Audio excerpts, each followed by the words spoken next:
All right, Assalamu alaikum everyone, specifically those who just joined in. We will be going over paper one, the reading section today, which is going to consist of two sections. We have our section A, comprehension and use of language, and then we have section B, which is our summary task. I will be going over all of these sections in regards to a sample paper as well, which is going to be your summer 24. Variant 1, 2, I believe. It was the one about working as a volunteer at animal shelters. So I will share that in the chat as well. So that's the paper we will be using as a reference for all of these queries that we have when it comes to paper one.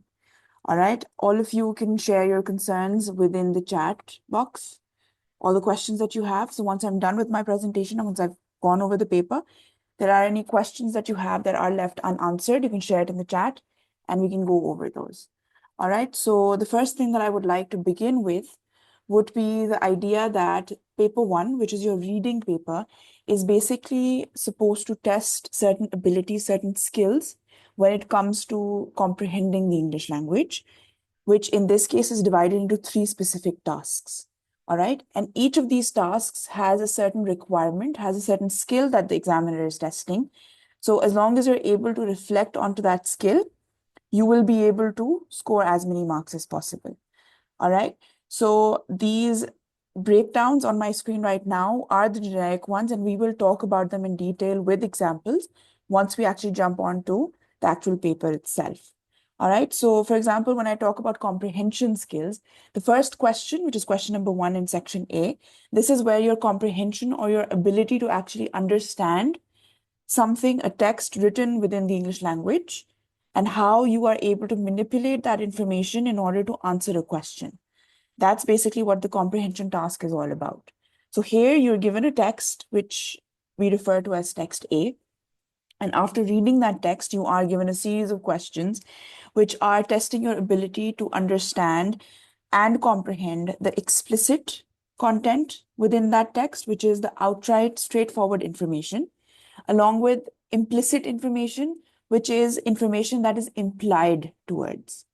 Now, implied information is based on the context, is highly dependent on the overall scenario within which the text itself or that narrative text or information text itself is set within. All right, so it's not necessary that it is all information that is outright mentioned to you, जिसके बारे में आपको questions मिलते हैं. You're basically given questions based on two types of information. Explicit information जो outright mentioned होती है, and then implicit or implied meaning where you're expected to understand the context in order to answer that question. All right, so question number 1 focuses solely on these two types of questions. And then comes your question number 2, which is your language task, where your use of language is being tested. Now, this is where most of the students get confused because they refer to this as the meaning in effect questions as well, where an author's or the writer's intended purpose for that text is being tested. So you're basically supposed to comprehend what the author wanted to say through these words. And again, this is where context plays an important role. So for both of these questions, it's very important for you to be able to actually understand the overall context of the text itself first, and then move on to the actual question. Because all of these questions rely on context quite a lot. That is where you actually pick up that explicit meaning, using which you can actually make implications in terms of the context. All right, so all of this will make more sense once you actually look at some of these questions. But generally, what you need to keep in mind is that every question, every section has a specific skill that they're testing. And as long as you have that skill in mind, your answer will actually manipulate itself or should manipulate itself in order to actually cater to that question alone. Because picking out information, copy pasting information is easy. That's not the task at hand, however, and that's not what's going to give you the scores that you require. You're basically supposed to cater to those command words that are within the question in order to actually score marks. Okay, so I will go over all of this that I've just said with the sample paper as well. But before I actually do that, there are certain queries that I want to go over. I'll talk about section B once we actually get to section B. So I'm going to go over section A first, go over a sample paper, and then we circle back to the guidelines for section B, and then go over what section B actually requires from a student. The two questions on my screen, the first two questions are the most frequently asked questions, so I'm going to talk about these first. The first section, which is question number 1, most of the students get confused with picking up the right information when they have conflicting phrases surrounding that information. So the major concern when it comes to answering question number 1 is, how am I able to pick out the correct phrase or the correct piece of information when there's more information within the text that also sounds relevant or seems appropriate for this question. So that is basically what we will talk about as we look forward towards the paper that I have with me right now. So some of you might actually have gone over this paper, which is this, the question paper that highlights the world's oldest swim for the questions, and then you have volunteering to work with animals. So most of you may be familiar with this already. If you're not, you can download it from the chat. All right, so the first thing that I want you to do is, I'm going to give everyone 5 minutes to quickly skim through text A to get a general idea of what text A is actually about. And then we will answer this whole paper together. And I will talk to you about what command words are within a question number 1, and how each of these command words has a specific skill associated with it, which you are expected to reflect upon. All right, so everyone has 5 minutes to quickly read through this section, text A. And once you're done, just give me a thumbs up and we can move on.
All right, now that you've all read through text A, generally an overview of text A, this is basically highlighting an experience for two brothers. All right, so Matt and his brother Callum have traveled in Turkey to take part in an annual 4.5-kilometer swimming race. And they are obviously competing with popular swimmers from all over the world, which is known as the world's oldest swim. So generally, you're always given a little bit of context as to what the series of events that you're about to read are about. The reason why this is already given to you is so that you can understand the context of what this passage is actually about. So generally, they are highlighting the experience, the swim itself, what it was like for these two brothers. All right. Now, this is from Matt's perspective. I can tell you that because of the first line in the second paragraph where it says, said Callum, I agreed. So this basically highlights the fact that this is from Matt's perspective. So we have Matt's perspective on the entire swim itself. All right. So generally, for all those who have read through the passage, you should generally have an understanding of how this passage is about their experience, what kind of experience they personally had. So we will have a lot of explicit pieces of information that will highlight how this entire series of events went through, what they felt about it all, what their feelings were, what their thoughts were, how they reacted to the external stimulus, all of that. So these are the pieces of information that the text has already explicitly given to us. Now, what we need to do is make sure that we understand this information and reflect upon it when we look at the questions. How do we know what the question is actually demanding? This is something that we can actually tell through various command words that are actually mentioned within each of the question. And these command words will actually tell us what kind of information and how much information is actually required for each of these responses. All right. So make sure that you generally read through and understand what each of these command words are before you begin answering the question, or you actually curate your response itself. All right. So, for example, if you look at the first question, question 1A, it says, in what way does the geography of the Strait of the Dardanelles make it one of the busiest shipping lanes in the world? Now, how do I know if this is an explicit question or is it asking me to imply any piece of information? The best way to understand that is to look at whether or not they are asking for any explanation or not. So that's the first thing that we will look out for. The second thing that we need to look out for is the number of marks given, which will help us identify the amount of information actually required for each of these. Since it is generally highlighting in what way, we will simply pick out the general features regarding the geography of the strait that highlight how this is different, or this is referred to as the busiest shipping lanes in the world. So some physical feature about the strait will point towards the fact that it is considered the busiest one in the lot. So the first question is always an explicit one where you're expected to reflect on one piece of information from the text itself. All right, so generally we will just move on to say, we'll go back to the text. And if you look at how they generally talk about the strait itself, they're talking about how there is access from Asia and Europe. So the fact that it can be accessed through two different continents, that shows how busy it could possibly be. Other than that, it also mentions that it is one of the busiest shipping lanes because it is a narrow strip of water that flows between four seas. So these can actually be our two pieces of information that we can identify. However, we don't need both of them. For question 1A, you can just mention one of these and you're good to go. So when you have identified your information, look at the number of marks. This is a 1-mark question. It does not require all pieces of information altogether. You can just give one of them. All right. Now, a very common question that arises with such questions would be, where do we copy paste and where do we translate into our own words? This question does not require your own words. Any question that is asking you to explain in your own words or explain, that's where your own words actually come in. Questions that start with what, questions that have give within the command word section, you can copy paste. So this is not a question that requires your own words. You can write from the text, you can lift off. So this question allows that. Going back to, so basically this one does not require your own words. However, look at question 1B. It says, explain what Callum is feeling when he says, whoa, in line 6. So this is where you are expected to identify the general context. This is an implicit meaning question because his reaction to a certain incident is what you are expected to imply or actually assume or understand in order to be able to identify the response. So you will go back to line 6, you will read through line 6 and see exactly what they're talking about over here and use that to highlight what his general feeling would be for this response. So any question that starts off with a general what or starts off with identify or asks you to give details, these are questions where you do not need to write in your own words. However, questions that are asking for explanation, questions that begin with words like details, questions that have this phrase within it, this is where your own words are required. Give means you pick from the text, you lift off. Identify means you can lift off. But any question that is asking you to explain using your own words will be a question where you are not supposed to copy paste. All right. So please make sure that you do not copy paste until and unless the question asks you to identify or give information from the text itself. All right, so going back to question 1B, where it's asking you to explain what Callum is feeling when he says woe in line 6. So the first thing that you're going to do is you're going to go back to line 6 and you will identify this phrase that they are referring to. So it says, woe, said Callum, I agreed. This was the open heart of Turkish industry. We felt a long way from the peaceful lakes and clear rivers in the forests back home.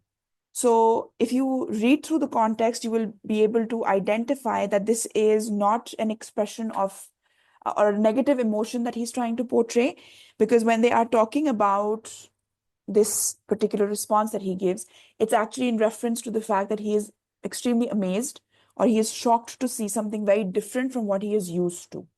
So generally, you will identify your response as a reaction, which is positive, of course. So definitely the word woe or the expression woe here has a positive connotation associated with it. However, the word we will generally use to identify this could be the fact that, say, he is shocked. We could say that he is amazed. So any of these words would work just fine. So we can say he's amazed. We can say that he is shocked. We can even say that he is impressed. However, giving a little bit of an explanation from, say, what he is shocked about or what he is confused with, you could just definitely say that it is about the ships or tankers. So that context is something that you can add, but it's fine if you do not. So this is basically what the examiner is looking for. Okay, so someone just asked me how many words or how many feelings are required.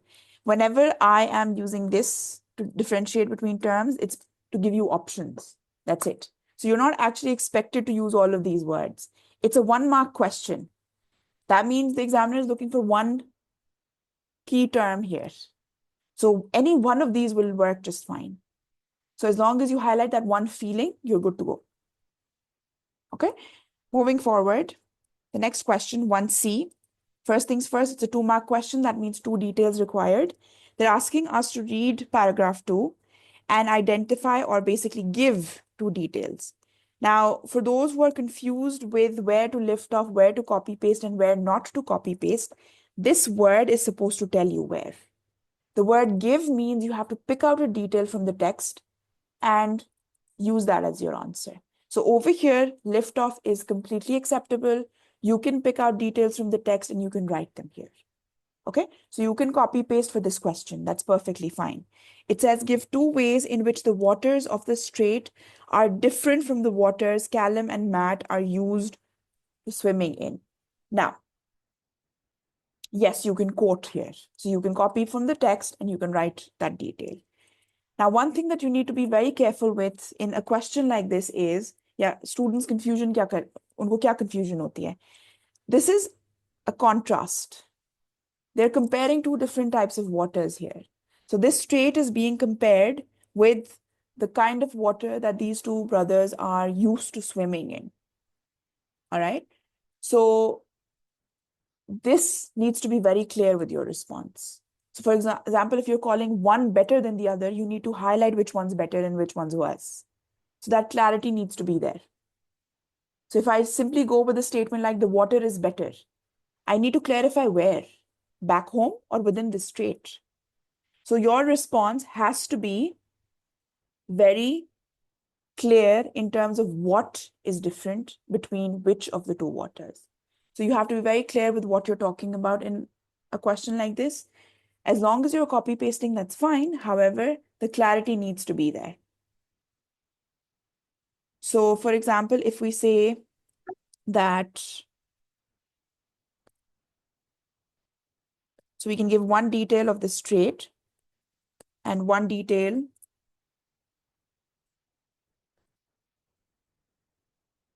Peaceful? Ma'am? Yeah, sure. Do you have a question? Yes, ma'am, can we use synonyms in place of words like if you use flabbergasted in place of shocked? Yeah, Is that's that perfectly fine? fine. That is perfectly fine. Okay, so a lot of students think that if they do not come up with the word as is within the marking scheme, they won't get marks. The only thing that you need to keep in mind is as long as the synonym that you've chosen is in line with the meaning of the words given within the marking scheme, you will be credited for it. So, for example, the word amazed is something I use because it's a simple word. It's a word that most candidates will be able to come up with. So, it's a simple word that most of you will know. All right. So choose a word that is in line with the meaning you're trying to portray. Yes, do you ma'am have a question? फ्लैबरगैस्टेड थोड़ा वो बुरे sense में नहीं हो जाता, मतलब No, किसी no. It's negative वहाँ पे basically, बंदा no, वो no. He हैरान is थोड़ा। basically trying to highlight the fact that it is something that is so different from what he is used to that he's taken aback, right? So that sense of shock is not all negative, it's not all positive. So we can say that he's amazed by how grand it is or how different it is. So whenever anyone is exposed to something different, despite the fact that, yes, they're amazed, it is something grand, it is something extreme here. It's a very huge water body that they're not used to seeing. So obviously, when you look at something that is greater than what you're used to, that amazement will always have a positive and negative. There's nervousness associated with it by how amazing it is. So it's fine to say that someone's nervous because of how amazing something is. So the word flabbergasted does entail that emotion. Okay Okay. It may not be the response that you would go for. Going for the safe option is not a bad idea. It's actually preferred. Go for the word that you're sure highlights the feeling that the context is implying towards. So it's not like you will be graded any less for using the word amazed or simply shocked. So it's basically your way of expressing your comprehension of this context. So it's fine. If you think a word, if you're confused with a word, if you're not sure if the meaning is appropriate enough, use a simple word. But be confident with the meaning you're trying to portray. Does that make sense? Yes Yes, ma'am. Okay, so coming back to question 1D. Um, sorry, I should have answered this here. Okay, so the first detail that we identified was that the water of the strait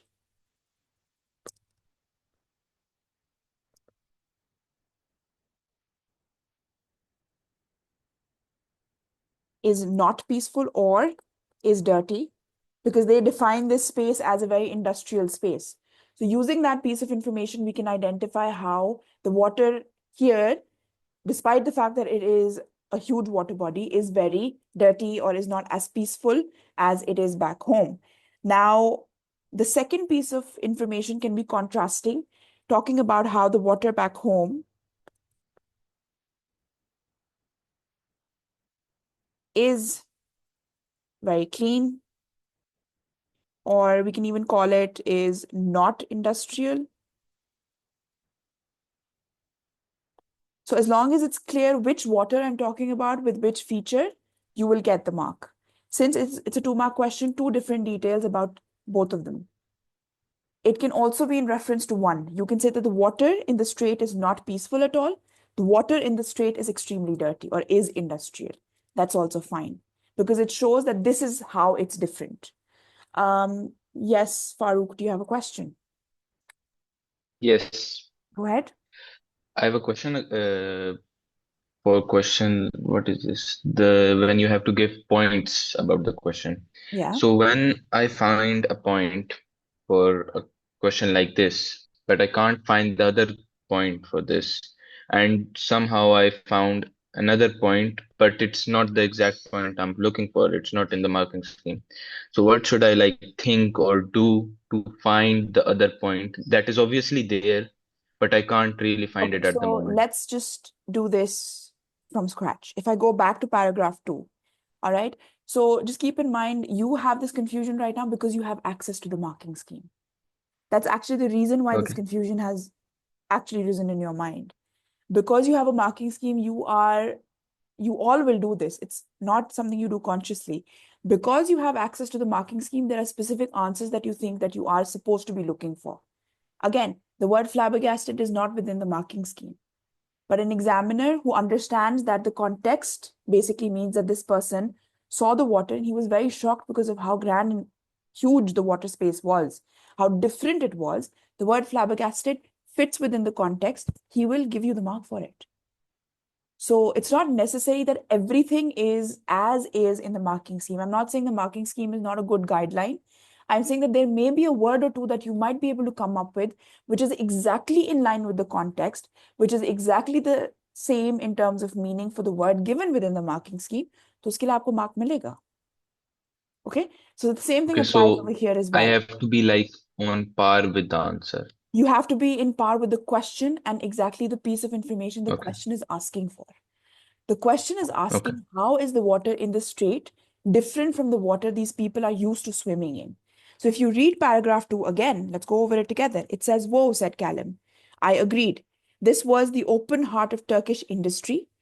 We felt a long way from the peaceful lakes and clear rivers of the forests back home.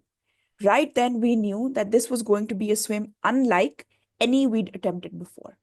So if you look at this statement, they're highlighting the fact that this water is present within the Turkish industry. Matlab, it's in an industrial area. Point number 1 that we have identified. We felt a long way from the peaceful lakes and clear rivers in the forest back home. So उन्होंने identify क्या किया कि जो back home, the water back home was peaceful and clear. So now we have 3 pieces of information that are relevant of how this water is different from the water they're used to. The fact that it is industrial, the fact that it is not peaceful, and it is not clean. These are the 3 pieces of information about the strait. Now, आप इसको दोनों तरह से लिख सकते हो. You can say that the water back home was very clean. The water back home was more peaceful than this one. So as long as you show that clarity कि यहाँ का पानी और वहाँ का पानी फर्क है, that clarity, that contrast, as long as you show that in line with the context, you get marks. Does that make sense now? Okay. Right, does that Yes. answer your question? Yes. Okay. Any more questions about what we've been talking about so far before I move on to the next? I have a question. Yes.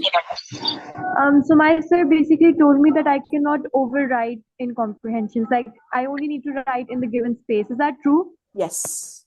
All right. So if you exceed by a word or so because of the way your handwriting is, that's one thing. Okay, so I cannot. Yeah, do not overwrite. Think about your answer before you actually start writing. There's a reason why they've given you those specific lines. Okay, so overwrite, your instructor is absolutely right. It's not encouraged to overwrite. If you exceed by a word or so because that's how your handwriting is, or because you ended up cutting something, and it's obviously it's not something that is encouraged. So if you do it once because it's a one-off, because you made a mistake, that's something else. But obviously, if you make a habit out of it, and if your paper is full of a lot of scribbling and overwriting, obviously that is going to confuse the examiner in regards to what they're supposed to actually grade. Okay? Ma'am Yes. Ma'am आप summary कराएंगी? Yes, we will go over the summary as well. Ma'am Yeah. तो ये question थे जिसमें हमें 2 detail देनी होती है, डेप्थ टू डिटेल, और उसमें जो पैसेज होते हैं उसमें हमें कितनी डिटेल दी गई होती है कि हमें पैसेज में Yes. से निकालनी होती है detail. So you will pick out that piece of information from the text. So the word give, basically, both of these keywords, actually, the word give is a command word that highlights acceptability for liftoff. Then the word identify will also do the same. So for identify as well, you can pick out details from the text. Shayan, do you have a question before we move forward? Yes, I had a question that can you use multiple words in a response, like 2 or 3 similar or synonym words? Shayan, there's a lot of disturbance with your mic, so why don't you just type in the chat? And I'll answer your question. All right. I'm just going to go over the next question in the meantime. You type your question and I'll answer it, okay? All right. 1D says, identify 2 Ma'am? details. Yes, do you have a question? Ma'am I am asking that अगर हमें कोई word का सिनोनियम ना मिले या हमें उस वक्त क्लिक ना करे तो हमें क्या करना चाहिए? Okay, so if you can't find one specific word that you can use to replace a word, for example, the word amazed, I can't think of it right now, but I know that he's trying to show that this is something very different that he's not used to, right? So if I give that explanation, it will be credited. All right, it won't be the best response, but as long as you're able to convey the meaning, explain to the examiner what this person is feeling. For example, यहाँ पे जो ये word amazed है, अगर ये मुझे नहीं उस वक्त याद आ रहा, so I explain what it means to be amazed in my own words, that will still give you credit. तो हमें मार्क्स मिल जाएंगे उसके according? Yes, as long as it is in line with the question, as long as you're answering the question, you will be credited for it. Okay miss, thank you. Okay? So just make sure that you're very clear with what you're saying. So that clarity is needed for sure. Okay miss. All right? Time management में इसको 1 घंटा दे दें? Yes. Okay, so one thing that students actually get confused with is they end up spending so much time with the comprehension passage that they do not end up with enough time for the summary task or the short response task. Specifically short response task, usko bhul hi jate. So make sure that you spend an hour on this and then you save an hour for the summary task because your short response will require 15 minutes or so. You will require that time for planning. You will need all of that time to go over the pieces of information. It is up to you which section you choose to do first. All right. So there's no right way to go about it. It varies from candidate to candidate. Someone will prefer doing the summary first. Another will prefer doing the comprehension passage first. It's fine. Whatever you choose to do, do what works for you. But make sure that you keep track of time, because if you run out of time and you end up losing a big section that has a lot of marks and you don't end up answering that, you're obviously making it worse for yourself. So it's actually better to do what works for you, but make sure 1 hour each section. Do not exceed that. Yes. Excuse me, ma'am. Yeah. Ma'am, will this be uploaded on YouTube? Most likely. Let's see. Okay. I have a I'm question. teaching this right now. Yeah, go ahead. Which method is overall more efficient, In what regards? like time management, Okay, so again, like it varies doing student to the, student. yes, For me, if I were the one solving this paper, I would have gone over the questions first because it helps me skim for information. But that's my way of doing it. Some students prefer doing the summary first because they believe they're more confident with the first section when they know the big section is out of the way. So honestly, it is what works for you. There is no right way to go about this. You should do what works for you. Some students prefer to go about it in an order. I'm one of them. If I were to solve a paper, I will always go in an order because it makes me feel more confident about all the questions being answered. I know I don't have to go back. Now, but that's what works for me. Some students prefer doing a section they find difficult first. Some students prefer doing an easier section first. So you should do what works for you. All right, because you have been practicing, you know which section you get stuck with, which section requires more time. So that is how you should manage your time, according to what your comfort zone is. Because within those 2 hours, this entire paper needs to be completed. Yes. Ma'am, please let some students in. They are waiting. All right.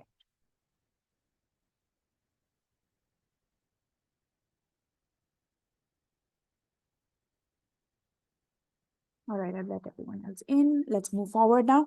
Okay, so again, to repeat, identify means you can identify information from the text. You can copy and paste. You can use phrases from the text as your response, because identify means picking out. So as long as you've shown that identification, you get the score for it. So the question here says that you need to identify 2 details from the text that show why people call this the world's oldest swim in line 13. So I'm going to go back to line 13 and I'm going to look at what they're actually talking about. So it says, on his second attempt in 1810, he did. No wonder people call this the world's oldest swim.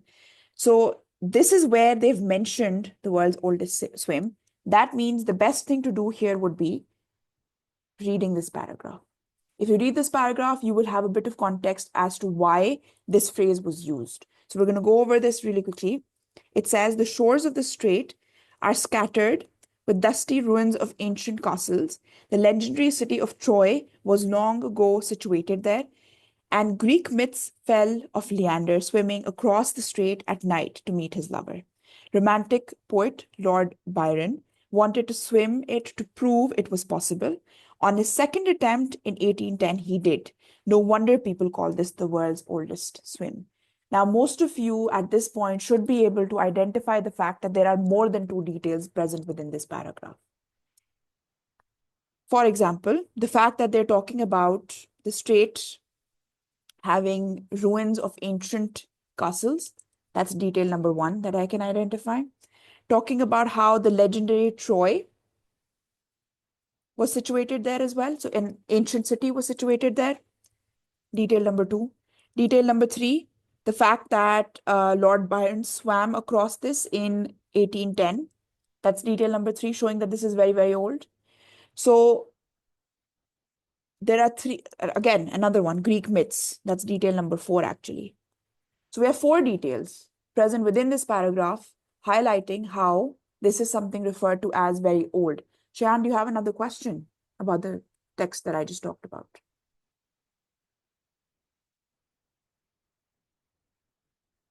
Shayan, your hand is raised. Do you have a question? I ha I have one. Can we Go ahead. use like the date as an answer, like Yes, you can. because it Not was in just, 1810? yes. So you have to give context. You Okay. can't just say 1810, of course. That would not be a complete answer. But a phrase like Lord Byron swam across it in 1810, Okay. that is your complete answer. So please make sure that incomplete phrases that leave ambiguity are not the best answer. Okay. So until and unless they're asking you for a phrase as an answer, that's one thing. But for something like this, if the clarity isn't there, give it a complete phrase. So it's always better to give a complete phrase or a complete statement instead of writing too less or leaving a question mark or showing a lack of clarity. All right. So for those who have just joined in, this paper is the October-November variant 1124. So it's October-November 2024, the variant 11. Okay. All right. So talk about how there are ruins of ancient castles present. You can talk about how it is said that the legendary city of Troy was situated near it. You can talk about how there are many Greek myths and legends that incorporate the strait or are about the strait or include it. All right. Other than that, you can even talk about how a historic Lord Byron or a poet, Lord Byron, swam across it in 1810 or is said to have swam across it in 1810. All right. So that's perfectly fine. You can write the date, but make sure you give context as to why this date is important. Okay. So we have four details here. I'm sure you will manage to identify at least two. Okay. One misconception that students have for a question like this is they think that they are only supposed to look at line 13. That is not the case. If it says that why line 13 says what it says, that means you need to look at the paragraph generally. All right. So please make sure that you read the paragraph for context. So you need to understand the context of the passage in order to be able to identify questions like this. Okay. Moving forward. Explain what Matt is thinking when he says they weren't really talking to me in line 24. So I want all of you to go back to line 24, but actually read the whole paragraph so that you can understand what the context is actually about.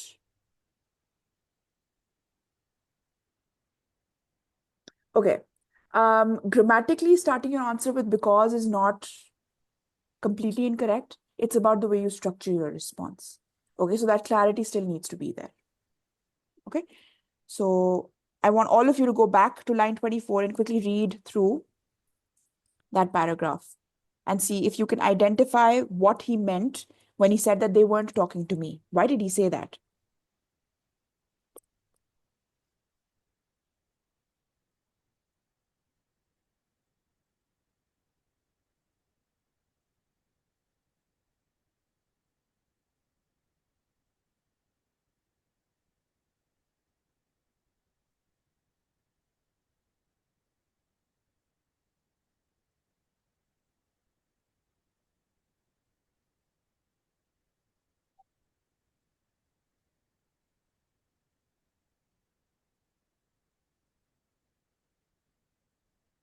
Those who are still confused, let's go back to 24 again.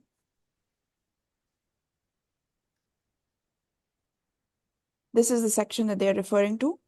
Everyone laughed nervously, rationalizing our joint determination to go ahead with the swim by accusing the organizers of being pessimistic. Surely their remarks were intended for the less capable swimmers among us. They weren't really talking to me. So now this statement is trying to highlight two things here. The first, he is referring to how he believes that this comment could only be referred to other swimmers because he believes he himself is very capable. So he is very confident about his own abilities. If I am calling others less capable, what does that mean? That means I think I'm more capable. So why would a person like that give a remark like this? To show his confidence. So you can say that, okay, he believes that he is, or he thinks of himself as a very capable or a very confident or a very good swimmer generally, which is why he thinks this comment couldn't be for him. The second thing that we can also identify here is that there is nervous laughter going on. So this kind of hints towards the fact that he is using this comment to, hide that nervousness. So another response could be that he himself is nervous about the weather as well. But ask that I have solved. I Uh, wanted to ask that go ahead. I have solved the 2024 papers. So, Okay. would you recommend that I solve papers before past papers? At this Past point, no, I wouldn't recommend it. I don't want you to get confused with other formats because any previous variant that you look at will not be on the same format as the one you're supposed to see tomorrow. So it's not a good idea to look at anything different at this point. Okay? You can just skim through those papers again. You can go through the Helen Toner book. There's a paper in there as well. Usko dekh lo if you must, but don't look at a paper that is not on the right format. Not at this point. All right? Excuse So, me, ma'am. yeah. Ma'am, do you have some practice papers? Because there were only some limited papers that we could practice. I'll share some in the chat, in the group afterwards. All right, thank you. Okay? All right, so we will answer this in one go.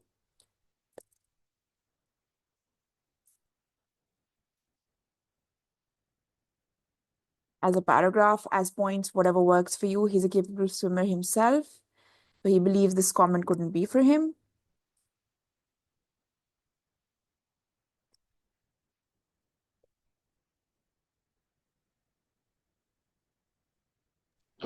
Ma'am जो identify वाला question होता है उसमें हमने copy paste करना होता है detail You can, yes, you can copy paste.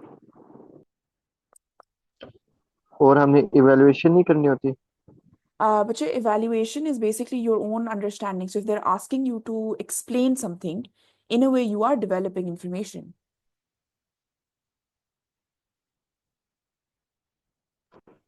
ये लेकिन जैसा पार्ट डी में तो हमने इवैल्यूएशन नहीं करनी ना In what part B, beta? Part D ये But ये no, there's no room for it. There's no requirement. If it says identify, what does the word identify mean? To be able to pick out something that is relevant. मतलब copy paste ही करना Yeah. Relevant detail. Two details that are relevant. So the task here is to see whether you're actually able to identify the right ones or not. ठीक है ma'am Okay. I have a question. Yeah. What if I understood this sentence as something that he would say out of like nervousness, like You're right. a questioning statement? Yeah, but that's this. Look at the second thing I wrote. I'm sorry about my handwriting. It's just the screen. I You could didn't just read say it. that also this shows that he is trying to hide his nerves. Or Oh, in simple okay. words, Okay. how nervous he is. Okay. Because it says everyone laughed nervously. The first line of the paragraph says everyone Yes, laughed yes. nervously. So that nervousness is hinted towards. Our understanding is that with this comment, we can tell, or we can be sure now that he's part of that everyone as well. Okay. Okay? That's where we show that we understood the context. Okay. Okay, 2 marks. So we need 2 details. Okay. If you give 1 detail, you get 1 mark. Moving forward. Now, question 1F. In paragraph 6, how does Matt feel on the morning of the swim? You need to give 2 details from the text to support your answer. So now this is a 3-mark question. You get 1 mark for identifying how he feels, 2 marks for picking out relevant details that support this particular feeling. So the first step would again be to go back to the insert where you are required to read through paragraph 6 very quickly. Paragraph 6 says, on the morning of the swim, our mixed group of various nationalities assembled solemnly at the roadside and began our sea-bound march. Passing amused early risers watching from their apartment balconies, we moved towards the ferry ramp in a slow herd to board the ferry and travel across the strait to the starting area on the opposite shore. It was quite a sight. Hundreds of swimmers huddled in a passenger ferry, clad in nothing more than swimming suits and swim caps. The tension was palpable. Conversations were muted. There was no sign of Ed. Now, generally, if you read this entire paragraph, you will be able to identify various feelings. However, if you pick only one section, you won't be able to successfully identify one general feeling. So read through the whole paragraph and then try to ask yourself, what do you think this person is thinking or feeling at this moment, where obviously he's experiencing something that is very nerve-wracking. We can see that this is not something he is, completely confident and nonchalant about. There are certain nerves involved. He's nervous, he's scared. At the same time, we have an ending where it says there's no sign of Ed, an individual is lost. So yes, as long as it's asking you to give details, you can lift off, you can pick out. So having read the whole paragraph, I won't just say that the entire feeling is something that has a positive connotation to it, because there are nerves involved, there are certain fears involved. So we can say that he is tensed. Someone just wrote that in the chat. That's perfectly fine. Someone else said that if we can say that he's anxious, that's a good word as well. So both of these are perfectly fine for your feelings. So for his feeling, we can identify the fact that he is tensed. That's one. An alternative one could be that he is anxious. Another one could be that he is stressed.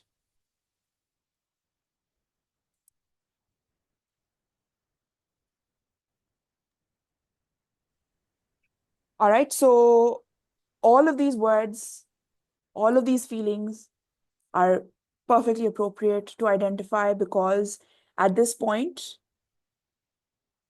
he is someone who is experiencing all of these feelings. Okay, it is almost time for Maghrib. All right, so we talked about how Matt's feelings can be identified through these 3 words. Anyone who comes up with a word that is similar in meaning, however, not one of these 3, even as far as saying he felt awkward, would work. All right, so as long as the inherent feeling is identified, that's good to go. Farooq, do you have a I have a question? question. Yeah, go ahead. Yes, if there are 2 feelings described in a paragraph, can we choose from one from both? I mean, like one out of the 2. Okay, do 2 you see opposite 2 here? feelings. Do you see 2 here? No, just like an example. Okay, If so if you have those 2 feelings, you have to make sure that you have 2 supporting details to identify that. That's why I Okay, actually asked you to read the whole paragraph. Because if I were to simply look at the first or second line, because everyone is moving towards a very exciting endeavor, I mean, going for a race, obviously it could be nerve-wracking. We could have even said that they're, very excited for the competition when we read the first line. But when you read the whole paragraph, you realize that that excitement is actually more towards the idea that they're very nervous. And that's further strengthened as you keep reading. So it's always a good idea to actually read through the paragraph first, because if they're saying in paragraph 6, read the whole paragraph. Because if you do, you're right, if you look at the first line, it shows more of excitement. However, the whole paragraph is not pointing towards that. It's pointing towards how that excitement actually led to awkwardness or nervousness or anxiousness. Because of how excited they were anxious about how it's going to go. Does that make sense now? Okay. So the Yes, whole yes. paragraph will hint towards those details. And that will actually help you narrow down which feeling is more consistent within the paragraph and which one you should go for. Okay? So Yes. Okay. for each of these words that we have chosen, so for example, the most common ones, or most of you picked stressed and anxious. So I'm going to pick out details for these. I will go back to the text.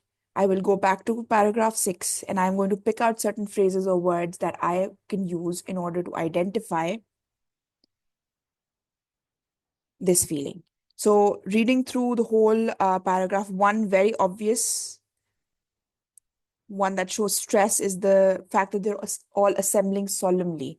If you know the meaning of the word solemn, it basically means that something that is associated with an underlying tone of stress, to be tensed about something or worried about something, actually.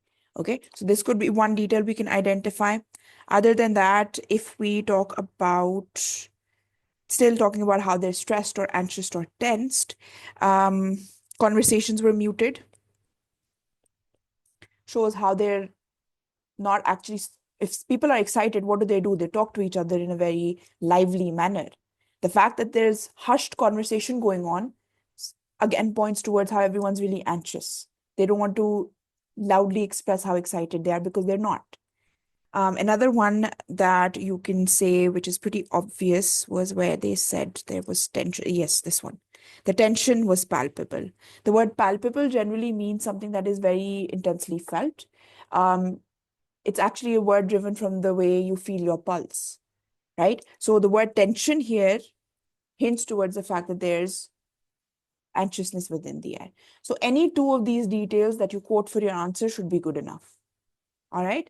However, I chose the word awkward as well. So if you want to go for that feeling, the details have to be according to that then, because there are certain hints towards that embarrassment as well. For example, if you look at passing amused early risers watching from their apartment balconies. So when people look at you and they're amused, it kind of makes you awkward, doesn't it? So this is going to be alternative to that feeling. If you say nervous, pick details that highlight nervousness. If you say tense, pick details जिसमें tension नजर आ रही है. If you pick one feeling and quote for the other, that will not get you marks. You will get marks for one of them. So your details will not be supporting details. Your details have to be in line with the feeling you choose. So if you choose awkward, if you choose embarrassed, pick out details that highlight that embarrassment. Another one could be talking about how they are all clad in nothing more than swimming suits and swimming caps. So everyone's looking at them in their swimming costumes. Again, awkward situation to be in, something that's rather embarrassing to be experiencing. So make sure that the details you choose are in line with the feeling that you have identified. So there are two feelings that you can pick one from and then write that as your response. Any questions about this one? Ma'am, Yeah.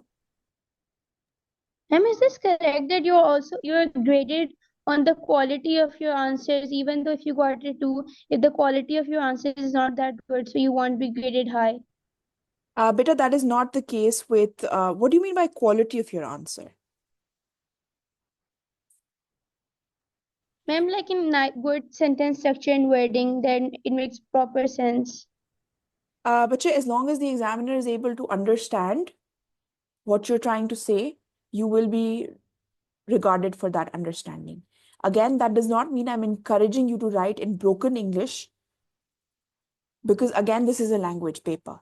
Okay, so the point here is that you write as clearly as possible. You try to get your message across. However, like you just said, sometimes another student had mentioned this earlier as well. Sometimes we aren't able to come up with the perfect word or that one synonym that would make that answer. if you can't come up with that, but you actually manage to successfully explain the meaning in a phrase instead of a word, you will be regarded for it. However, if your English is so broken and the examiner does not understand what you're trying to say, there's nothing he can do about that now, can he? Does that make sense now? So again, using a fancy word like flabbergasted, if you're not able to do that, that's one thing. But if you're still able to get the message across that he was amazed or shocked in simple words, you are regarded, because that shows task fulfillment. Task kya thi? How was he feeling in that moment? So if you are able to give that feeling a word that is correct, that is appropriate according to the context, you will get marks. Okay? All right, ma'am. So focus on clarity, focus on getting your message across, focus on answering the question. That your response should include an answer to the question that's being asked. Okay? Yeah, Alina, you raised your hand. Do you have a question? Yeah. There are some students in the waiting room. Could you please let them Yeah, in? sure. Okay, thank you.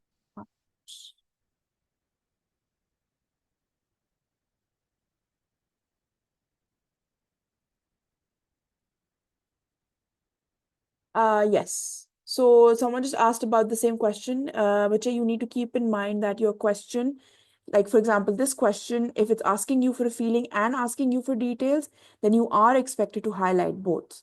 And not just highlight both that are in line with one another.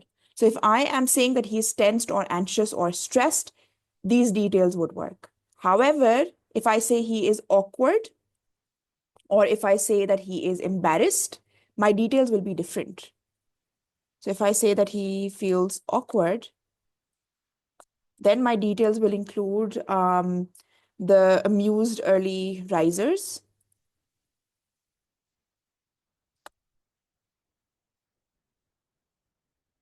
And the second one could be clad in nothing.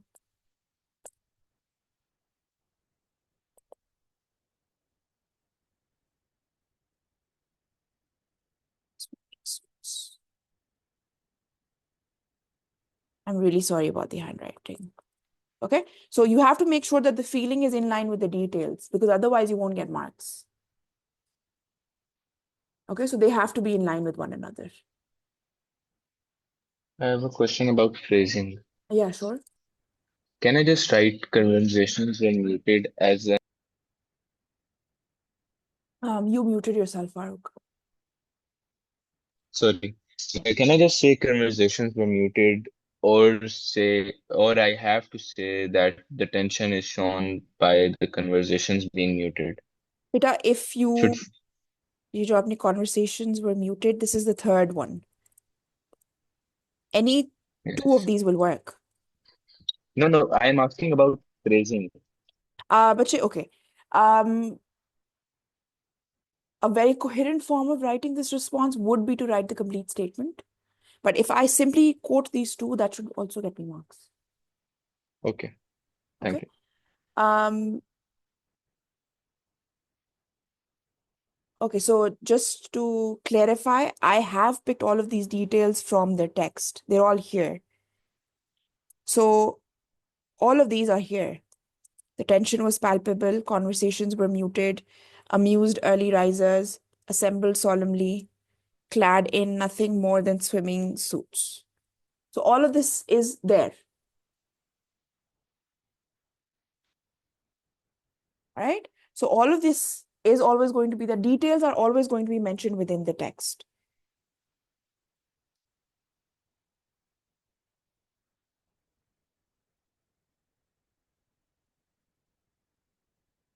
Okay, so just make sure that you read the question very, very carefully, and you will realize that all of this is going to be present within the context.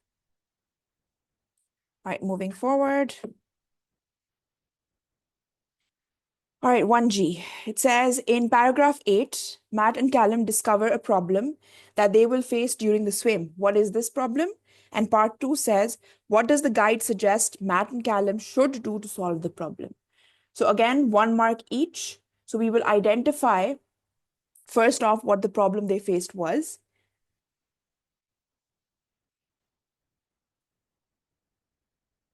I'm going to go back to the text. I'm going to open paragraph 8. The day before, the water had rippled invitingly in the heat when we'd taken a boat ride across the Dardanelles and been told about the two currents that flow through the strait in opposite directions. Our guide a strong undercurrent sweeps along the shore. This would make it hard for us to exit. Our guide had explained that only the best local swimmers swam a straight line to the finish. We'd have to aim left and fight the current, making for a tall flagpole visible on the hillside until we could cut a direct sprint for the exit ramp at the harbor. So the basic idea here is that when you read paragraph 8, they're basically trying to highlight how there's a problem, something wrong with the water. So someone just identified the response as well, that they were supposed to keep in mind, or the problem basically was the water itself. So it's mentioned in multiple forms, opposite directions. So the fact that the strait flows in opposite directions, or the fact that there is a strong undercurrent. So any of these two will work just fine. Okay, so they both are problems. The next thing that you're going to do is, now he provides a solution as well within the same paragraph. Because if you read on, he says, our guide had explained that only the best local swimmers swam a straight line to the finish. We'd have to aim left and right to fight the current. So basically, what was the solution? The solution was that they have to aim towards the left.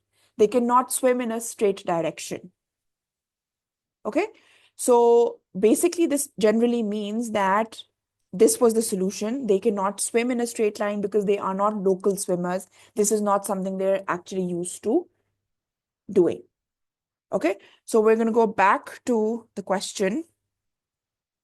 The problem we have identified would be the fact that the undercurrents are in two opposite directions. So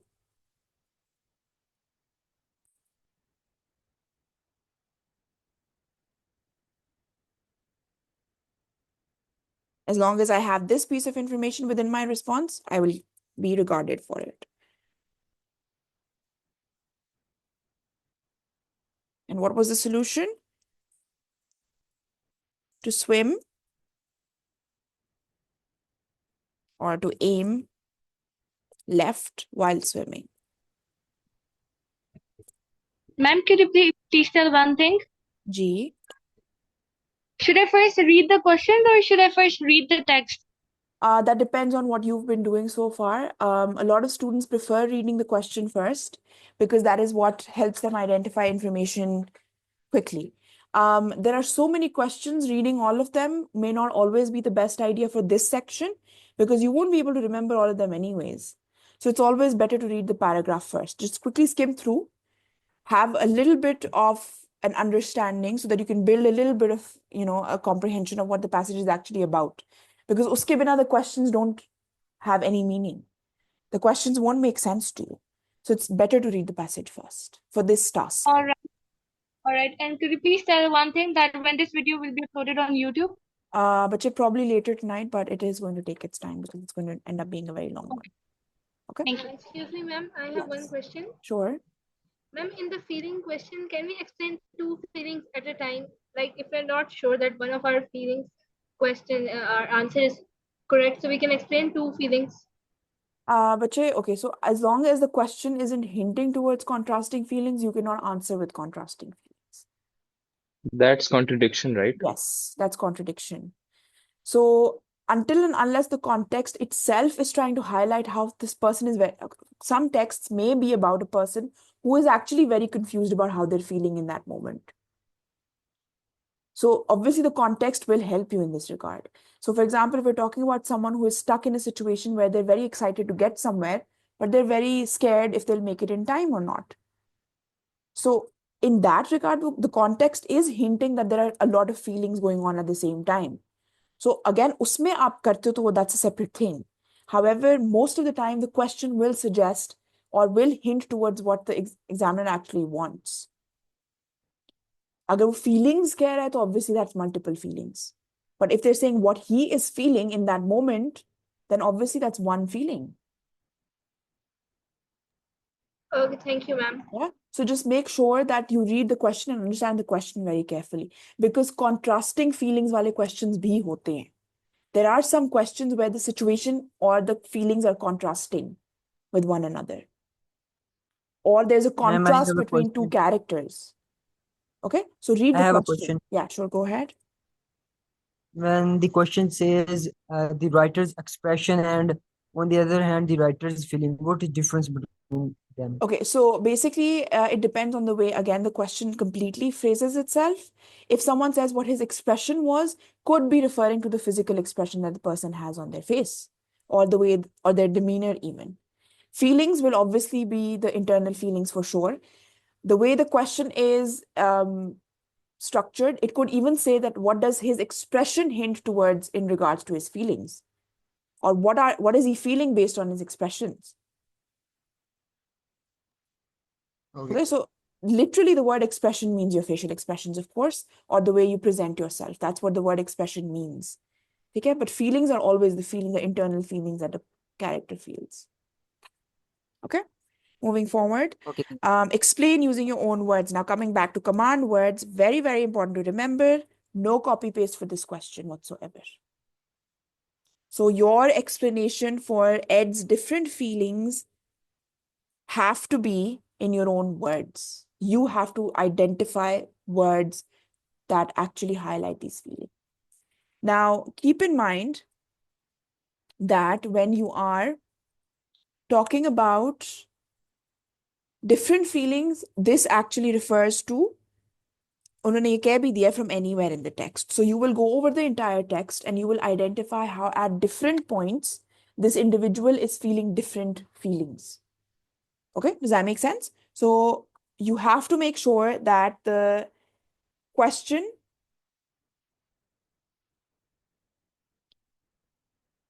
if it is asking you to identify these contrasting feelings now, then obviously it is hinted towards in the text. Same character, different feelings. Now, इसमें contradiction हो सकती है because at different points उसकी contradicting feelings हो सकती हैं. Okay, so if you keep reading through the text, you'll be able to identify various instances where this person has a lot of different feelings. एक हम पहले ही identify कर चुके हैं when we spoke about how initially Ed was feeling very synonyms. Yes, you can. So in this regard, the information that you pick out, the give bit will be from the text. You will pick out different pieces, different phrases from the text to talk about his feelings. But the word you use to identify that feeling can be a synonym. If someone says amazed and the other one says shocked, someone says nervous, another one says anxious, but for the same detail, that's perfectly fine. Okay, so as long as it is in line with the information. So I'm going to quickly solve through this one as well. So for example, if I keep going through the entire section where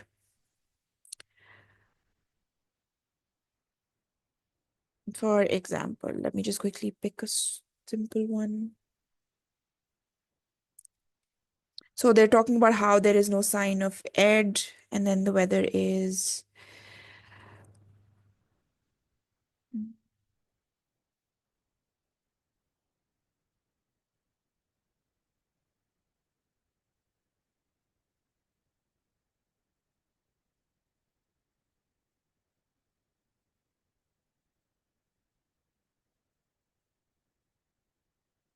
okay, a flustered Ed, for example. If I pick out this piece of information where it's referring to Ed as someone who is flustered, what emotion would you guys, or what feeling would you associate with it? There can be multiple words that I can use here. The word fluster itself, it could highlight to the fact that this person is nervous. Someone else will come up with the word anxious for this. Someone might even say that he's being cautious, he's being careful.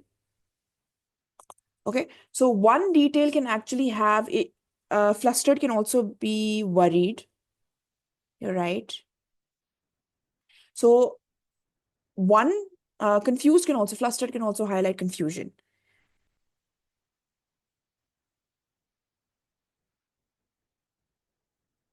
Okay, so again, one phrase hints towards different feelings, different synonyms for feelings actually, and that's fine. Everyone will come up with their own. All right, so is tarah you'll keep reading through the passage. For example, here it says that keen to get into the water. This shows that he is enthusiastic. Again, before he could change his mind, this shows that he is feeling self-doubt. So एक ही statement में दो feelings हैं. He is enthusiastic to get into the water. He is scared he will change his mind, or he's doubting himself if he will be able to actually go through with it.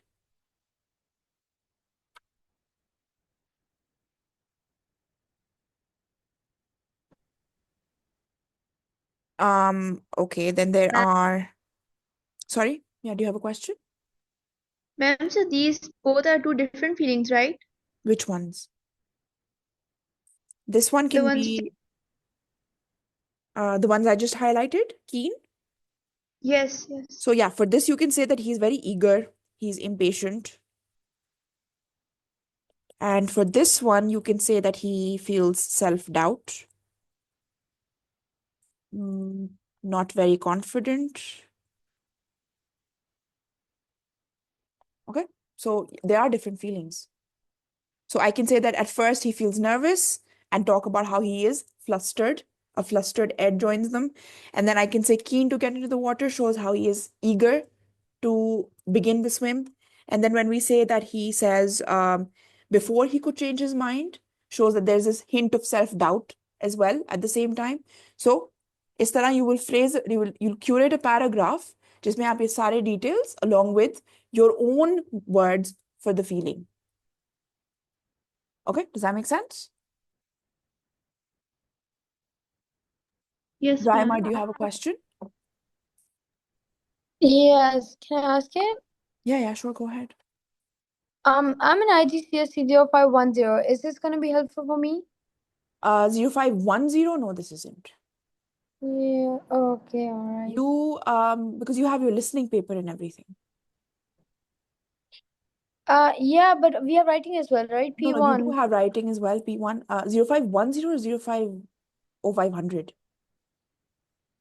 I think it's I remember. I think it's 0500. Yeah, that's right. Yeah. Raima? When giving details from the text, Okay. do we have to like quote them with those quotation marks, or do we just write them in the sentence using the same exact words? It's always better to give that, because if it's a section you're picking up saying that, okay, this shows, then obviously you need to highlight. So just a quote would be better. Okay, so we add quotation marks when mentioned. Okay, thank you. It will help you structure your response better. G. Ma'am, I Ishran? have a question. Yeah. But I can't hear you very clearly. Can you hear me now? Yes, I can. Go ahead. Ma'am, what are some tips that you would give to हम अपने mind में रखें while attempting the paper and before and after? Okay, so basically, we've just gone through the first question. So as far as the first question is concerned, the reason why I went through every bit was because command words are very important to understand question number 1. So it's very important for you to understand where is the examiner actually asking for my input and where does the examiner want me to pick and choose from the text. Because this is where you may actually end up giving unnecessary information, foregoing the actual answer if you don't understand what the examiner wants. So for question number 1, that is very important. Coming towards question number 2, which is supposed to be the writer's effect question, or which we call the use of language or the meaning and effect question, as a lot of students call them. Again, in this case as well, trying to understand context, trying to understand what the text is actually trying to say versus why it was said the way it was said. That is the underlying thought that you should have for each of these questions. Okay, so every question has one skill that they're testing. So as long as you're clear on that front, you will actually be a lot more confident when you answer. For example, if you look at this question right here, question number 2, it says that you have to read the sentence from the text and talk about what does the writer want to suggest to the reader about the swim at this point. So unexpectedly, the weather suddenly calmed and the morning sun lit up the water as we waded in with the heat on our bare backs. Now, the examiner is not going to leave you clueless with any of these questions. The examiner hints towards what they want. That is the first thought you should keep in mind when you read the question, because the question is telling you what they want, where they want you to look, or what tangent they want you to follow for this response. The word unexpectedly hints towards the fact that this is not something that they thought was going to happen. So if something unexpected happens, but if you read the next bit and you identify this is positive, right? Whatever is happening is good. They're feeling good about it. So something unexpected, but towards the positive side or positive connotation. What does it mean? What one word, what one adjective would you use to describe the situation at this point? So is question mein this thought process would usually work. So one word that you would use to highlight this situation, this swim, this point in the story. Suddenly. Suddenly what? Suddenly तो accident भी होता है. But would you, Unexpectedly. beta, unexpectedly Oh, is already there. sorry.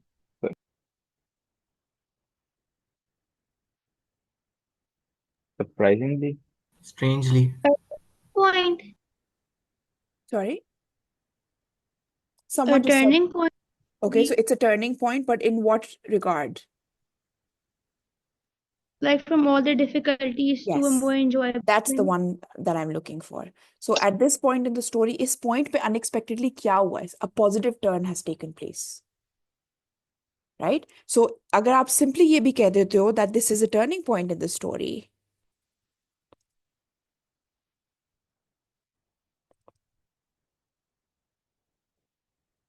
that's good enough. For example, you can't come up with this point. She did, good for her, but you can't. We will highlight how, if you look at all of this, yes, it's unexpected, but unexpectedly positive. ये सारी जो details हैं, ये क्या show कर रही हैं कि now things have taken a positive turn.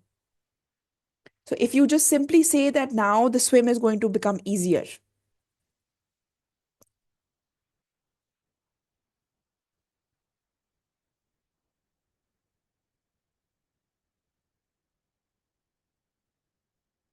if you compare the second statement with the first one, the second one is not very, very elaborate or very, you could say it's not very impressive, but it gets the message across.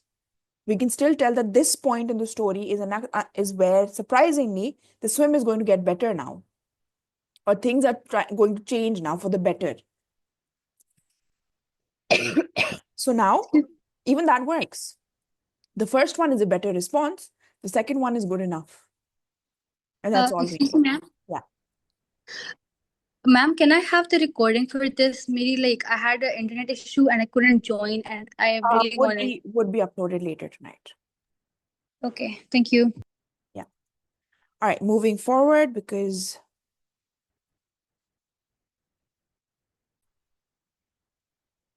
all right, so next one says, explain why the writer uses the word paused rather than stopped in the phrase, we paused in the middle of the rush of bodies.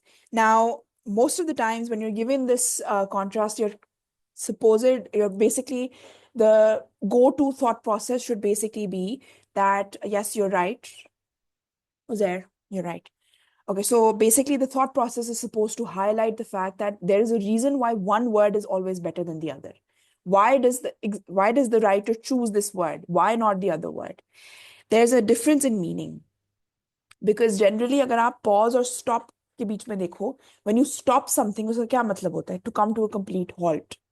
Whereas pause का मतलब होता है you stop for a bit and then you move on. So generally, this is what it means.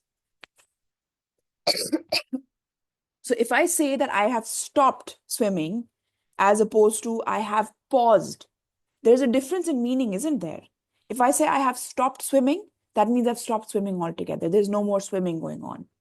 Whereas if I say that there's a pause, what am I hinting towards? that this was a break. So as long as I can highlight this contrast, I will get marks for this question. So as long as I can highlight that within this process, they only stopped for a short period of time, which is why the word paused is used. Okay? So you will basically talk about how it's a very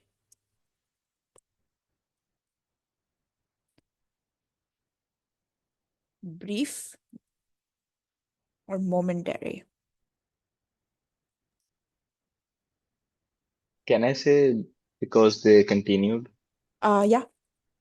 That, Okay. After a short pause or after stopping for a bit, they continued their journey or they carried on with their journey. They didn't stop completely or they did not stop for a very long time.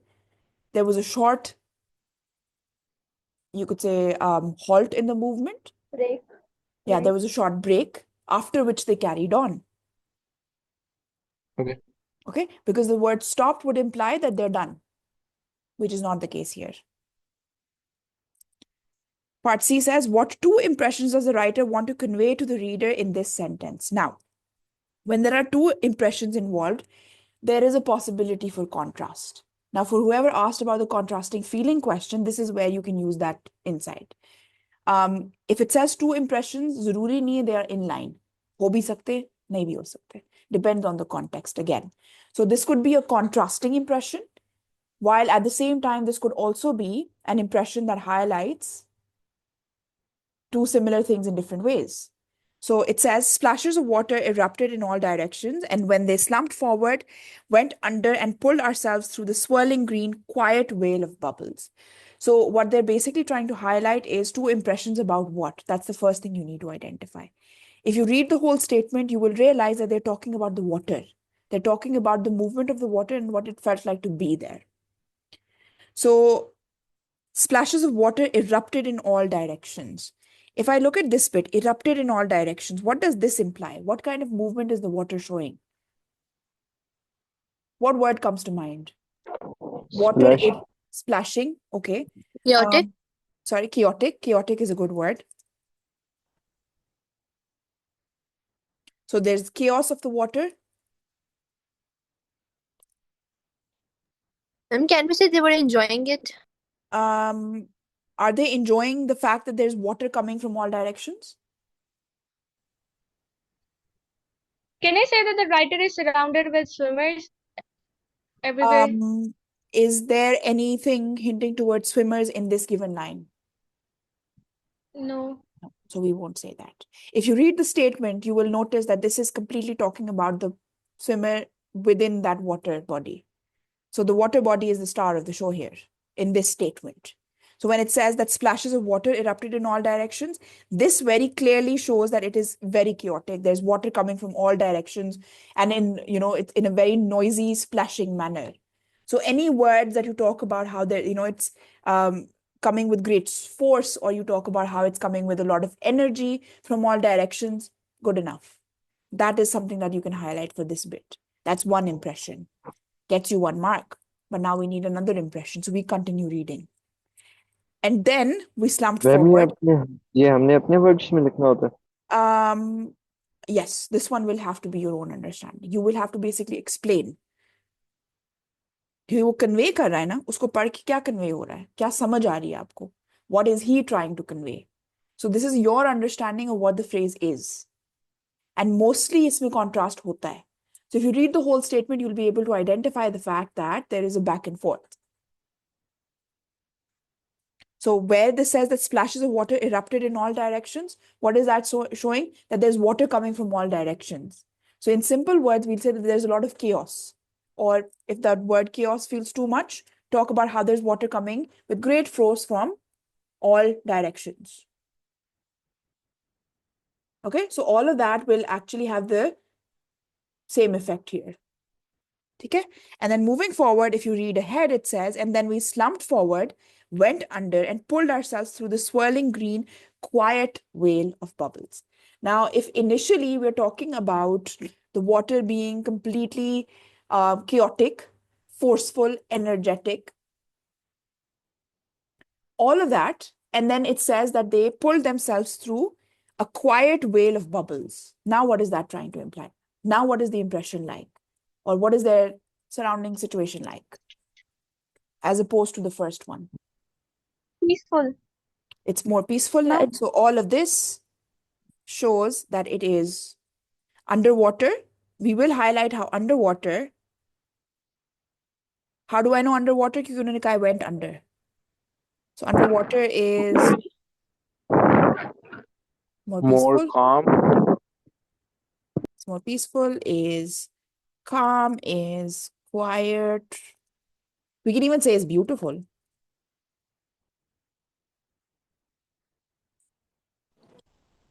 Excuse me, ma'am. Yeah. For Alina. questions that ask us to give two impressions, do we have to just rephrase the paragraph that the writer has written? Okay, so from what I've written, does this look like a rephrasing or does it look like an explanation of what it actually means? A mixture of both, I guess. A mixture of both. So basically, when they're saying what is the writer trying to convey, so obviously whatever he's trying to convey was within the statement. That's where I got it from, right? So in a way, yes, I am rephrasing, but I'm making sure to do so in a way that conveys the message, because that's what the question wants. What does the writer want to convey? वो बताना क्या चाह रहा है? So when he says this phrase, he's trying to tell how chaotic it is above the water. When he says this phrase, he's trying to say how beautiful it was or how contrasting it was when they went underwater. So over the water, when they were on the surface, there was water coming from all directions. What does that mean? That there's chaos, there's a lot of people, there's a lot of movement. The reason why I didn't stick to the people section was because in the phrase, unhone people mention nahi kiya hua. Could have been because of the undercurrents. So that's why I'm just going to stick to what I have in the phrase, that there is a lot of movement, there's a lot of force, a lot of energy of the water around them. Kis wajah se, You could also, we don't care. Yeah. there's another impression that this is the start of the race, and the writer wants to convey that they have started it. Okay, But where I in this read, line is it mentioned that they have just started the race? and then we slumped forward. And then we slumped forward basically means to dive in to the water. Yeah, so they started it. No, but they were already in the water. Oh, okay. Initially as well, जब वो splashes of water erupted in all directions, they're in the water. And then they went under. Okay, thank you, I get it. Okay. If you get confused like this, it's always better to go back to the paragraph and see exactly what's going on there. That way you won't get confused with context. All right. Okay. Thank you. No worries. All right, moving forward. Just two more questions and then we do the summary. Read the sentence from the text. We're only here once, Ed called, disappearing recklessly into the squirming mass of swimmers. What effect does the writer suggest about the swimmers by using the phrase squirming mass? 2-mark question. Would be a good idea to provide an alternative to these words that highlights the literal and implied meaning as well. Now, a lot of times, beta, उन्होंने कहा है कि if someone says huge mass in the chat, the reason why I'm pointing this out is because we won't use the word mass again because mass तो already लिखा हुआ है. Why did he use that word? Okay, so stick to one word at a time. It will be easier for you to keep track of the information. So the first word that they have used is word squirming. Can anyone tell me what does the word squirming mean or what does it make you think of? Swimmers. Like a push. Moving Straight in, over. Like a push. Wriggling. Okay, I like the word wiggling better. Twisting, wriggling, that's better. Okay, so why squirming? If I want to talk about movement, if I want to talk about swimming, I could have just said swimming. Why did he use the word squirming? Is question mein, when they're asking you about effect, this has to focus on the idea, why this particular word? That's what you need to ask yourself. इस word की जगह कोई और word use होता तो फिर अगर मैं someone says swimming like fish, that's better. because that's the particular meaning, the effect he wants you to imagine. When you imagine squirming, do you imagine people, normal people swimming? Or do you imagine little fishes? Or do you imagine snakes and insects? Not insects, but like worms or, other fish in the water.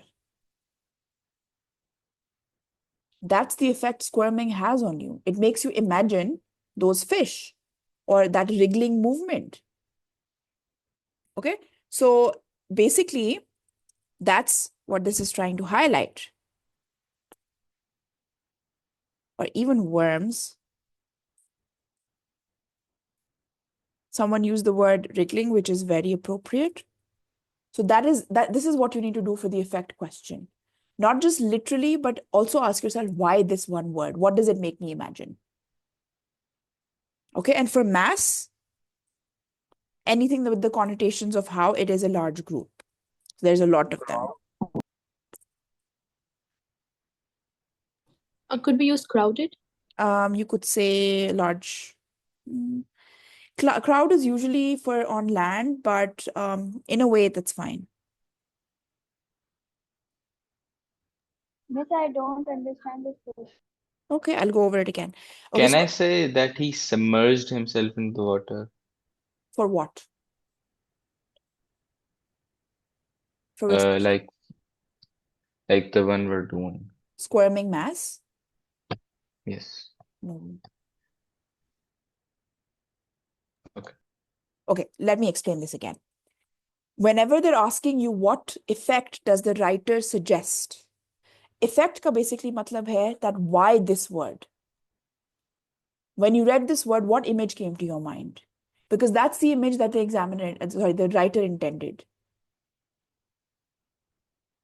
If I use any other word other than the word squirming, will the same image come to mind? No. That's why he used the Not word the squirming. exact same, It but won't. kind Because of. that's the thing, that's the choice of language. That's what choice of language actually means. Basically, effect is created by your specific choice of words. Why did he use squirming mass? Mass क्या होता है? एक huge collected group, so much so you can't even tell anything apart. A big lump. A collective lump. Ma'am, swimming Yes. literally means like moving the body Not or swimming. wiggling or Squirming, beta, squirming. That's the word. squirming. So How can you squirming, come up with a word like squirming yes? literally means wriggling, and you're right. That's what he wanted you to imagine. That wriggling movement. So how can you come up with a word like a lot of them? Isn't it opposite to the word squirming? नहीं beta, squirming is for meaning, for the movement. किस तरह की movement थी? Is squirming. Yes. किसकी movement थी? Is mass. कि वो collective group जब swim कर रहा था, they literally looked like a lot of creatures that are wriggling together. That's the effect he's trying to create. That when All right. we're only here once, he called disappearing recklessly into the squirming mass of swimmers. Miss, Yes. what if we do not know the meaning of such words if there are difficult words like this squirming? Okay, so if you do not understand the meaning of the word squirming, the first step would be to go back to the paragraph, read the context. Try to understand in terms of context. Okay. Okay, so every time you come across a word that you do not know the meaning of, which is possible, it's possible, it's fine. What do? You have to look for the context. You look at the context and see whether that helps you identify what they are talking about. So even if you can't find that particular word, you'll at least be able to come close. Okay? All right, moving forward. Last question of this section. Identify one example of how the writer uses language effectively to convey Matt's feelings in this extract from the text below. So the way to answer this question is to, first of all, read. Some students prefer identifying examples first and then one feeling, or the opposite way. So that's completely up to you. Generally, the best way to do this would be to read through the paragraph and actually understand generally an overview of what they're talking about. So if you read this paragraph, you will be able to identify the fact that for the next half hour, slow waves rocked us as we rose and we sank. A contented pod of swimmers. The seabed disappeared quickly, but the sun still stretched its arrows down deep underwater, catching umbrellas of clear jellyfish rising from the murk, glowing hypnotically under faint shoals of shimmering fish. Callum and I timed our stroke evenly as we cut a path through the crisscrossing wakes of other swimmers. Finally, I let my feet trail, basking in the warmth washing over me until we floated onto the glassy waters shielded by the harbor wall around the exit ramp. So, generally, the question is asking you to identify Matt's feelings in the extract. So, when you read this, generally, what do you think? What is he feeling? Is it a positive feeling or a negative one? A And then, positive one. yes, okay, so you Positive. say that reading it all gives you a positive connotation. Now, what positive feeling would you associate with the overall effect of this paragraph? What word comes to mind? Contentment. Okay, all right. So you would say that he's feeling content. What else? Euphoria. Okay. Now, do you notice how the words you're using, someone even said relieved. So the words you're using are different. They do not have the same underlying meaning. The reason for that is because the example you will choose will be in line with that feeling now. So, for example, someone just said that he's feeling relieved or he's feeling relaxed, that he has finally reached a relaxing point in the swim. Or someone said euphoria. For that, I would definitely want to talk about something like a description of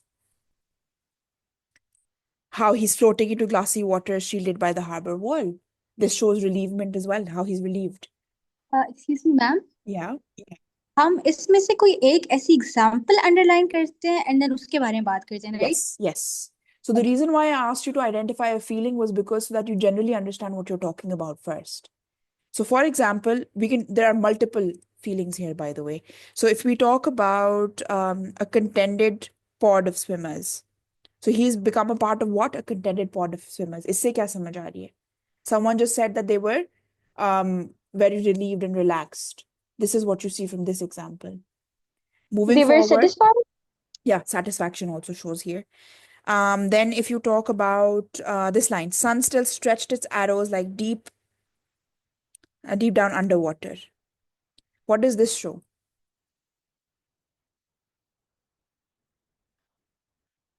Sun That the still writers stretched. felt warmed? Sorry? The writer felt warmed? Yes, he felt warmth and the fact that he is reassured that the sun is still shining because of the word still. If this is confusing, let me give you another one. Catching umbrellas of clear jellyfish rising from the murk. What does this show? Beautiful scenery, So maybe? he's admiring the beauty of the jellyfish. So although it's darkness, he's admiring how beautiful the jellyfish is. Then glowing hypnotically. When you say that something is glowing and the fact that it is hypnotic when you see it, what does that mean? What does that mean? Mesmerizing. You feel mesmerized. Very good. He's fascinated. He's even magical. It feels magical to see those jellyfish emitting that light, to be glowing like that. Callum and I timed our stroke evenly as we cut a path. So they are confidently swimming together. So there's this togetherness, this teamwork.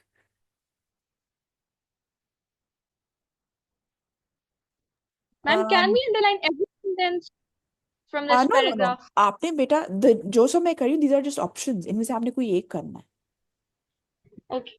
One example. I'm only giving you all the options and how you would explain them. Ma'am, can we choose slow waves rocked us as we rose and sank? Where is that? Slow waves rocked us as we rose and sank. What does that imply? Show. You're right, but what does it show? That he is feeling relaxed. So Calm. as he's moving up and down, it's showing us relaxation, a feeling of safety, a feeling of contentment. Good enough. That's a good example. All of Can these we that go I'm with highlighting, basking in the warmth? yes, you can. I hadn't reached that part, but that's also correct. Basking in the warmth, talking about floated onto glassy waters. ये जो section है यहाँ पे. Basking in the warmth, उससे क्या? Relaxation. How he's enjoying the sun. Ma'am इन्होंने जो paragraph में दिए होते हैं इनमें से हम कोई सा भी अंडरलाइन कर सकते हैं, right? Yes. I'm going to have to all right, so moving forward towards what the summary task, which is the third question, actually requires from the examiner's point of view and the candidate's point of view. Now, there are 2-3 things you just need to keep in mind when writing a summary so that you can do your best at producing a response that the examiner can grade the highest. Okay? The tips that I would give you in this regard would be that whenever you are faced with a summary writing task, the first thing that you're going to do is, sabse pehle, read through the question very, very carefully. In this regard, I would say read the question first, then read the text. Quickly skim through the question, then go back to the text. It will give you a little bit of perspective on what to look out for. So for example, here they're asking you to summarize the arguments against volunteering to work with animals according to text B. So all the arguments that they are highlighting in regards to why people should not go and work with these animals at these conservation sanctuaries, volunteering ke against ये text hai. All right. So for all those students who have gone through this paper, once you read through, you'll realize that there are a lot of various arguments that the text itself is giving us in regards to why people should not be taking this as, you could say prominently as they want. Okay, so you are not required by the examiner to actually write notes here. The task at hand is to identify relevant pieces of information and use those relevant pieces of information to produce a coherent paragraph which summarizes those content points. So once you read through, you'll be able to identify how there are multiple reasons why this particular passage is not encouraging individuals to actually. Ma'am, do we write in one paragraph? Yes, preferably.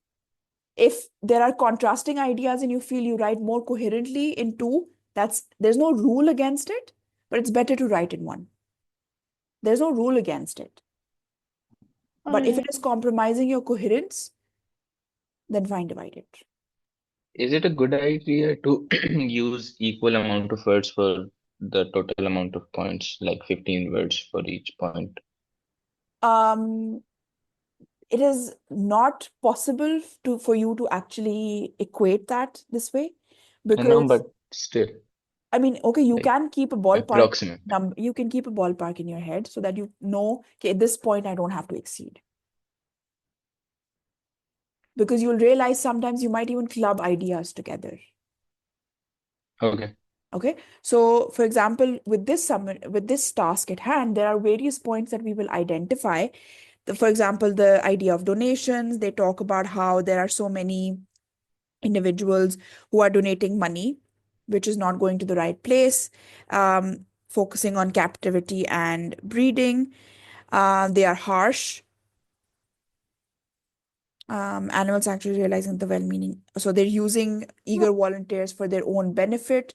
इस तरह जब आपने सारे points identify कर लिए, which basically talk about how these sanctuaries portray a certain image and actually are doing the opposite. So, Ma'am, do we keep the same order of sequences? sorry? Ma'am, do we keep the same order of sequences or we can change the order of sequences You as can well? change the order of sequence. You can change the sequence of the response. So Ma'am, is to it a answer good that, idea to read the passage like more than once? yes, please. Whatever Like My helps main ideally, how many times? बेटा 2 दफा तो आपको at least पढ़ना पड़ेगा इसको. So you're at least reading through twice. Because it's not possible for you to be able to identify all the points in one go. And even if you think you have, I would suggest please do read it again to make sure you've identified all of the points. Because there's no set number of content points available. For example, is wale mein there are total 13 content points.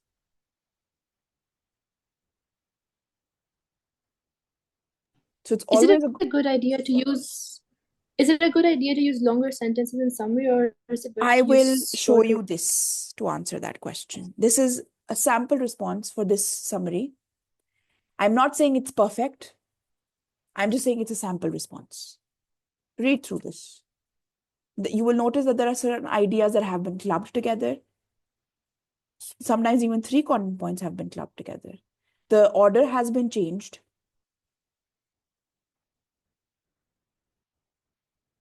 But has been done coherently. So I want all of you to take a minute and read this.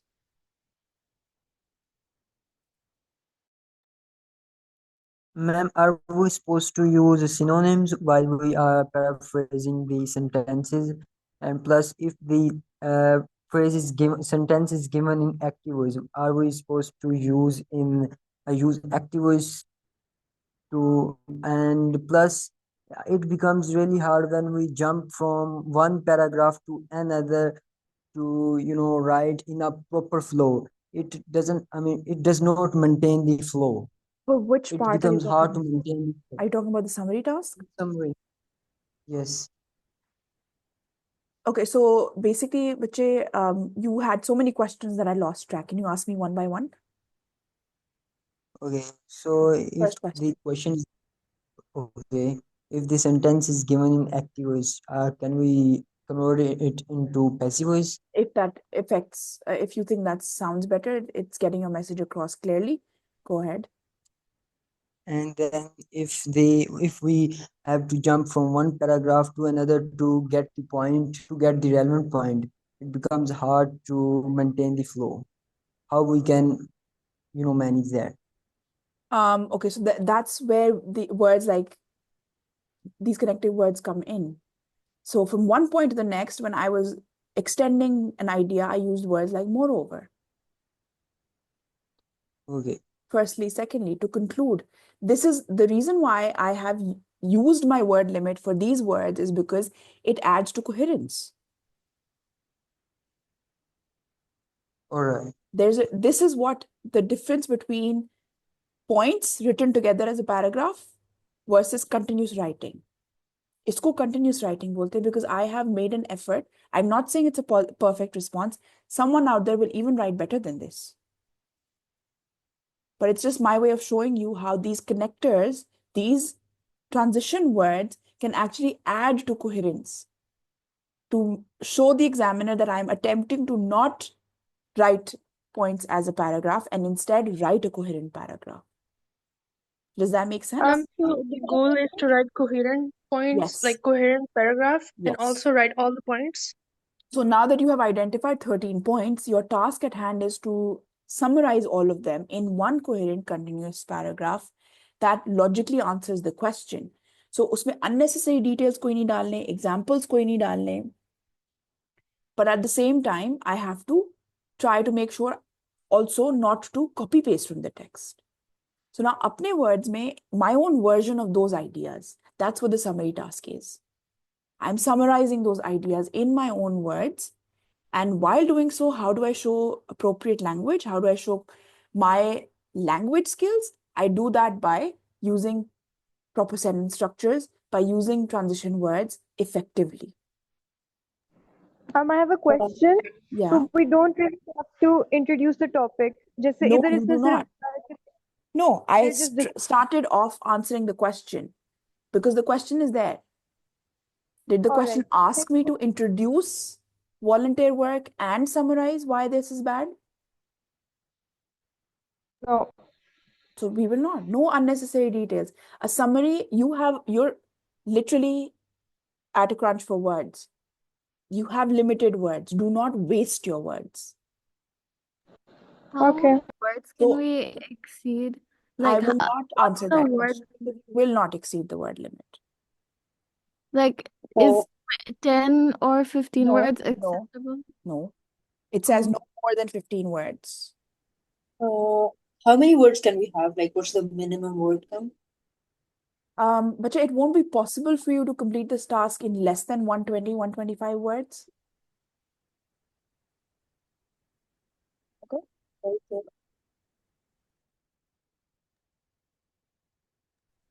Ma'am, can we start our summary in like with a question? Sorry, what do you mean? Like we start with a summary with the question. Like, do you know Rhetorical arguments about question. this? Yeah. Why would you start somebody with a question? I mean, some of my classmates started them, so I thought I would ask you. But it's not for effect. It's not adding anything to your summary. So I wouldn't say I wouldn't say it's a useful use of words. Okay. For Thank example, you. starting with, have you ever volunteered at a sanctuary before? Starting with that may not be recommended because it is not adding anything to my response. Okay, thank you. Do we have to add a general Is there statement do when we we need to start the add summary? one? A general statement. Like this one, there are many arguments presented Yeah, for like this one. volunteering. Is it Okay. important to do that? No, it's not. I just let it So, stay because my word limit was allowing it, but it's not necessary. and Ma'am, should I need to we can You may join realize points, right? this is something that you can actually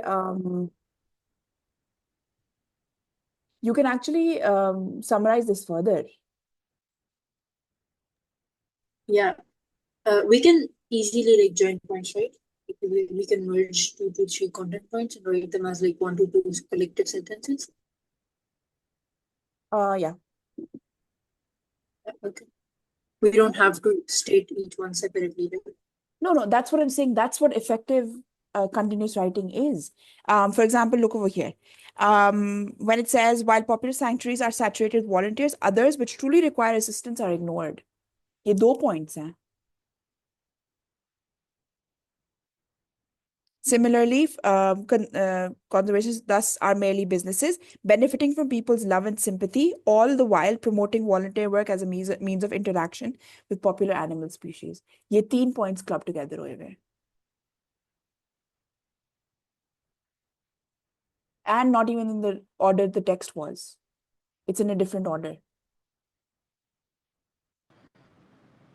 Okay? Excuse me, ma'am. Yeah. As there are 10 content points, so do we just have to write only 10 points? Beta to total इसमें तो 13 थे. So the task at hand is that content points will have to be, you can't make anything up. That's one thing to keep in mind. In a summary writing task, all the content has to come from the text. Okay, thank you. Okay, so everything is coming from the text. It has to be from the text. That is what you're summarizing. Has to be relevant pieces of information. Yes, sometimes you may overlook one idea or two. That's why I'm saying go back and read again. Okay, so the tone you use, the kind of language you use, again, always for effect for a summary, because here you are using words to get a message across, and that's that.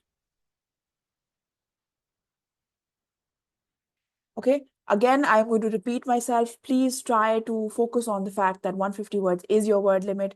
Do not go into the exam hall thinking I can exceed by this much. Because when you do that, then you most absolutely will. Summary लिखने का मतलब ही होता है I can make this shorter. I can even make this shorter. जो मैंने अभी summary ये लिखी है आपके सामने, I can make this this section, this first line, can be shortened further. And if that's possible, I will do it. Ma'am, should I Is give it an okay intro for Sorry? first line? Should I give an intro for the summary? It's not needed. It's not necessary. If you think that that's helping you write a coherent one, do so as shortly as possible. All right, I am going to have to wrap up now. All right, so if we are to move on to the short response questions now, there is a certain guideline that you need to keep in mind exactly what does this question mean. A lot of students mess this up simply because they think they are supposed to replicate information from the text, and that's it, which is not the case. You are not supposed to replicate information or copy paste information. आप summary फिर से नहीं लिख रहे. What you're doing here is you are showing your understanding of the text in line with the context given within this question. This line is so important, and this is the one students tend to ignore. You are answering as this individual because her perspective may not be exactly what the text is talking about. If you read the question, it says that imagine you are this individual, Rita. You are interviewed by a journalist about your work with animals, not about general volunteer work, this person's work. Give your answer to the journalist's question using the information from the text. Some people think that sanctuaries like yours are irresponsible and exploit animals and volunteers. Now, if you read through the text, you will realize this individual, Rita, is the one who's saying that yes, most sanctuaries exploit volunteers, but mine is not like that. And there are certain hints that she has given, certain points within the text where she talks about how her sanctuary is different. I'm going to show you some of those so that you can understand exactly what I mean. If you look at paragraph 2, for example, on usme she says that there's nothing more dispiriting than people who think they are helping. Agrees. So she agrees that people think they're helping when they're not. She manages a sanctuary which runs a captive breeding and reintroduction program, the gold standard of working with animals. So one way her sanctuary is different, more responsible. They focus on breeding, they focus on reintroduction. They don't focus on the volunteers. One reason why she can say that, no, my sanctuary is responsible. It is better than others. Another thing. Paragraph 5, mein she says, keeping any animal in captivity is expensive. So she agrees that it is an expensive thing and it is not needed. Another reason why she shows how she is being responsible, or she understands what animals actually need. Another example, where reintroduction is a key aim, a hands-off approach from keepers and volunteers is required with less direct contact.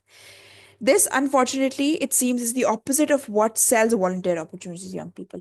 She's saying that this is opposite to what others are doing, but we are doing. Because उसने पहले establish कर दिया है that she works for an organization that believes in reintroduction of these animals. So this again shows that her sanctuary is not irresponsible. Her sanctuary is one that focuses on the animal, not the volunteer. Another example how she's proving that they are different. Any responsible sanctuary will be able to answer vital questions such as all of these, which hers does.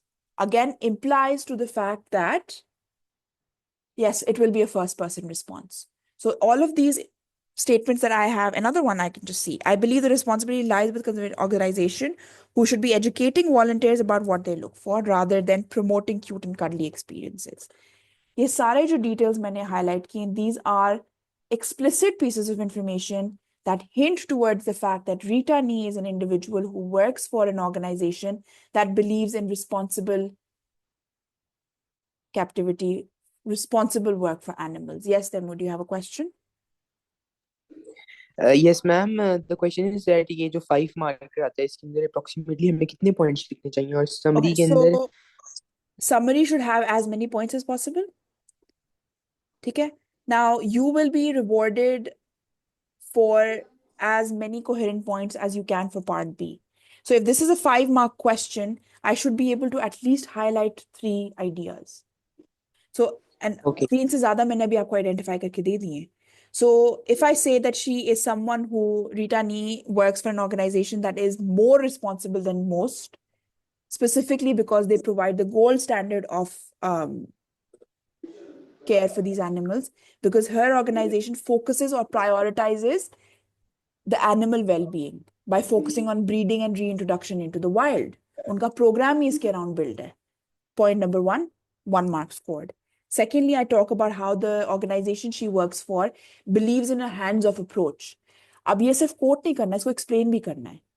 Because these animals have to be reintroduced into the wild, they require minimum exposure to humans. Because nature में तो humans नहीं होते. So I need to make sure these animals are going to adapt naturally. So 1 point from the text and your understanding of how that shows she's responsible. So इसमें evaluation होती है. This question actually requires your evaluation. The points I identified from the text, उनको मैं evaluate करूंगी from Rita's perspective to prove that she works for a responsible organization. Does that make sense now? So Yes, ma'am. for this question, there are 3 things that you're doing. You are number one, going to identify. Then you are going to evaluate what you have identified. And then you are going to phrase it from Rita's perspective. So once these 3 steps are complete, 5 out of 5. Does that make sense? Yes. The last Yes, thing that ma'am. I Thank you would so want, much. yes, you can quote you don't need to quote details for this section specifically. So you can just start off by saying, in my opinion, or I would highly disagree, as my organization believes in responsible care for animals. And then Can start. I rehearse what they said in the text? What do you mean? Like they have said something in the text. Can I rehearse it in my own words, like in first person? I believe in this. I do this. We don't harm animals, for example.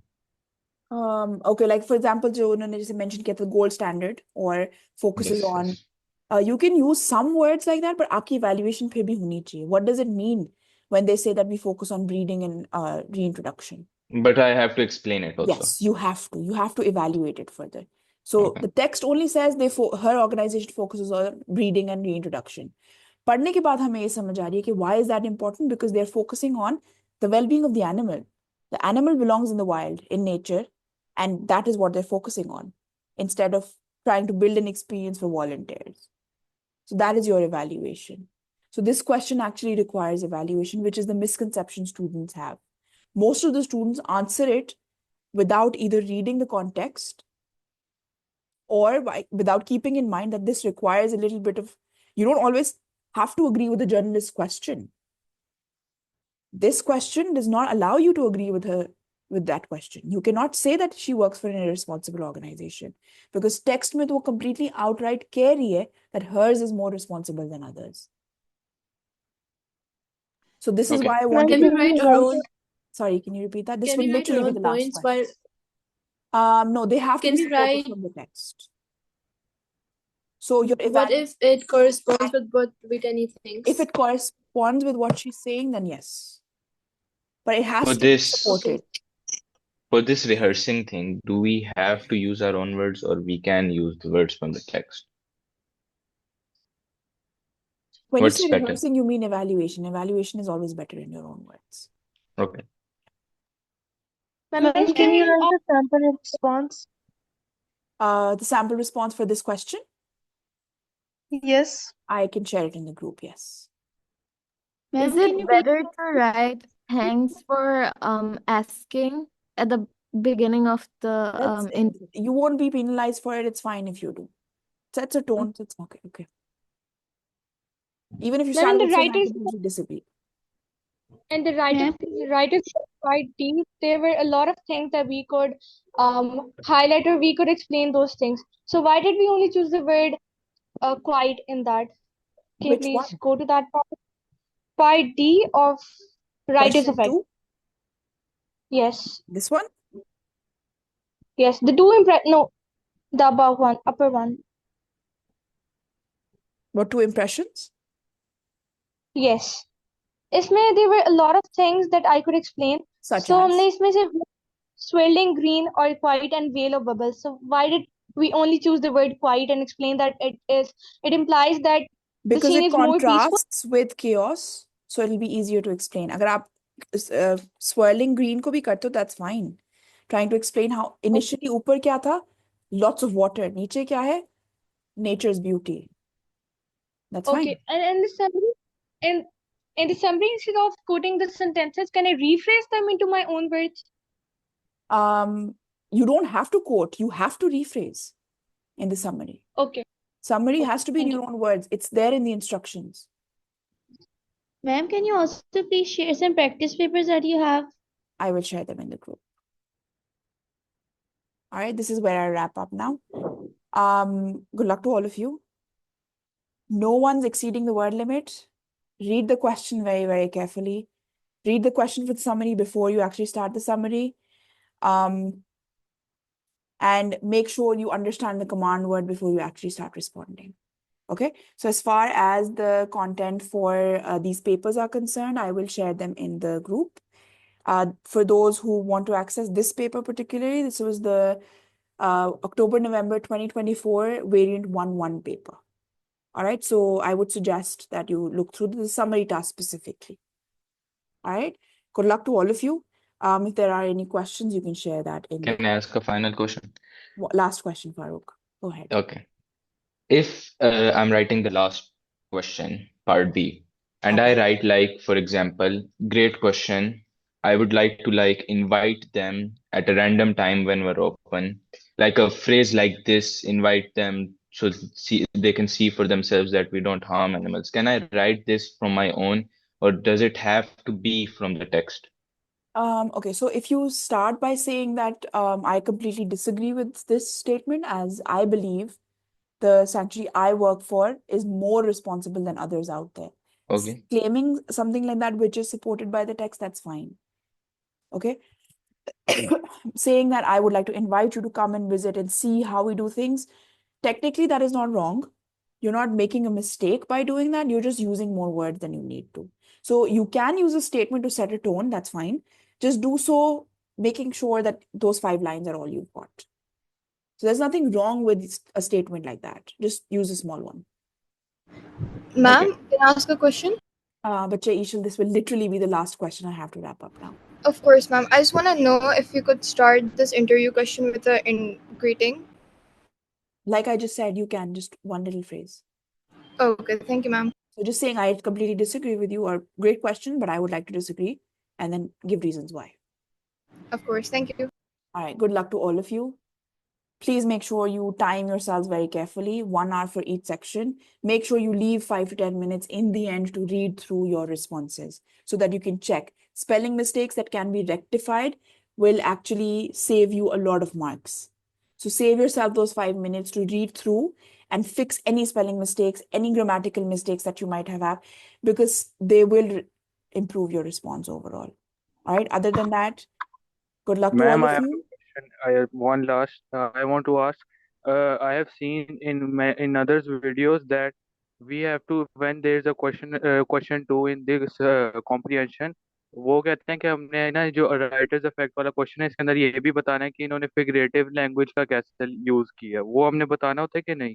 बस So ये if मेरा you are question. able to identify that specifically for the language question, if you're able to identify which figurative language it is, for example, you identify something that is being described through a simile, it is definitely a good idea to identify that. Some students may not be able to come up with that word in that moment. They do not remember what a simile is, या उनको वो word नहीं उस वक्त याद आ रहा. So in that case, you still explain the effect that it is creating, how this is being compared to that to create this effect. So definitely a good idea to do that, because it is asking you how language has been used effectively. And figurative language is definitely how. So go ahead and do that. Okay, thank you. I will leave you guys with that now. Good luck, all of you. All questions now you can direct to the chat. All right. Good luck, all of you. And please make sure you read the question very carefully and time yourselves. Okay. Good luck Awesome. tomorrow. I hope everyone does an amazing job. Thank you. Thank you.